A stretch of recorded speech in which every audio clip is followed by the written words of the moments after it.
When people hear about cybercrime in Africa, the mental image is usually someone in a cramped internet cafe sending out phishing emails. But that reality is gone.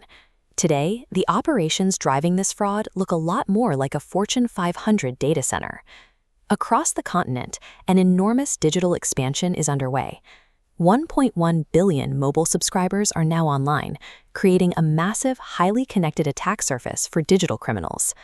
According to a 2026 Interpol report, African cybercrime losses sat at $192 million in 2024. By 2025, that number surged to nearly $500 million. The driver behind this spike isn't human hackers.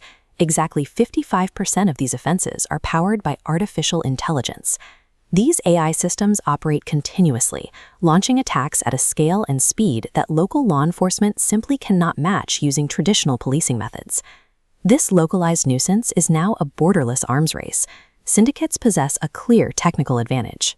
Artificial intelligence models are incredibly powerful, but they depend entirely on one raw material, massive datasets. And right now, fragmented digital infrastructure across Africa is inadvertently supplying it. In early 2026, a hacking syndicate known as the Green Blood Group breached Senegalese databases, stealing the personal and biometric information of roughly 20 million residents. That data flows into a system already weakened by poor know-your-customer controls and porous SIM card registration laws, creating the perfect environment for syndicates to weaponize the stolen information. In an AI-driven economy, stolen identity data acts as the raw ammunition feeding a highly automated criminal supply chain. The first major weapon produced by the supply chain is synthetic identity fraud. This diagram breaks down how it works. Criminals take a piece of genuine, stolen biometric data and use AI to blend it with fabricated details. The output is a synthetic persona that can easily bypass biometric checks to open bank accounts or secure mobile loans. The second weapon is automated extortion. Scam centers operating out of West and Southern Africa generated roughly 600,000 cases of deepfake-driven sextortion last year, alongside hyper-realistic corporate emails that perfectly mimic trusted business partners. The third weapon targets the physical state.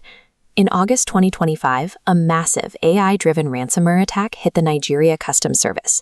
It paralyzed cargo clearance at major shipping ports, stranding physical goods and generating $18 million in daily storage fees. Facing off against this cybercrime as a service ecosystem are local law enforcement agencies. But across the entire continent, only 8% of police intelligence analysts possess advanced AI expertise. The sheer sophistication of the technology has completely outpaced the state's technical ability to police it on a one-to-one basis. Authorities are pushing back. Interpol recently coordinated multinational crackdowns across the continent, launching operations like Serengeti 2.0 and Sentinel. These joint efforts yielded empirical results. Law enforcement secured over 1,500 arrests and recovered more than $100 million in fraudulent proceeds. But arresting individuals operating within a highly automated, AI-driven ecosystem is ultimately treating the symptom, not the underlying disease.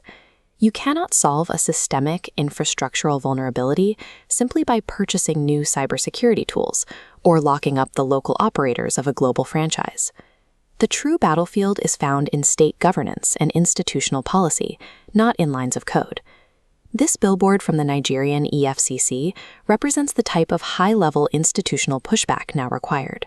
To survive this arms race, African states need structural governance reforms, starting with the implementation of real-time data sharing between financial institutions, telecom providers, and law enforcement. They also need harmonized legislation. This means ratifying the Malabo Convention and establishing strict, mandatory breach reporting protocols, similar to the 24-hour notification requirements set by the EU's NIS2 and DORA frameworks.